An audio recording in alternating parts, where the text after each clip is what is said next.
नाशिकच्या जिल्हा न्यायालयाच्या बाहेर 2 गटांमध्ये झालेल्या तुफान हाणामारीचा व्हिडिओ सध्या सोशल मीडियावर व्हायरल होत आहे। 5 दिवसांपूर्वीचा हा हाणामारीचा व्हिडिओ आहे। कुटुंबियातील ही हाणामारी चक्क न्यायालयाच्या गेटवर करण्यात आली।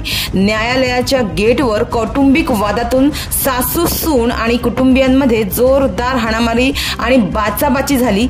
सुरुवातीला महिलांमध्ये सुरू असलेल्या हाणामारीमध्ये कुटुंबातील पुरुषही सामील झाले आणि वाद वाढल्याचं पाहायला मिळालं। न्यायालयीन सुनावणीसाठी तारखेला समोरासमोर आलेल्या सासू आणि सून यांच्यात झालेल्या हिंसक भांडणाचा व्हिडिओ सोशल मीडियावर व्हायरल होत आहे।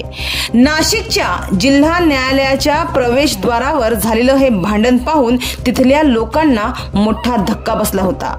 मात्र हा हाणामारीचा व्हिडिओ व्हायरल होताच अनेकांनी सोशल मीडियावर आपल्या प्रतिक्रिया दिल्या आहेत। तर एकानं म्हटलं आहे की मित्रांनो, पैसा इतकाही नका जमा करा, प्रॉपर्टी इतकीही नका कमवून ठेवा की त्या पैशांमुळे कुटुंबातीलच लोक एकमेकांचे रक्त सांडतील।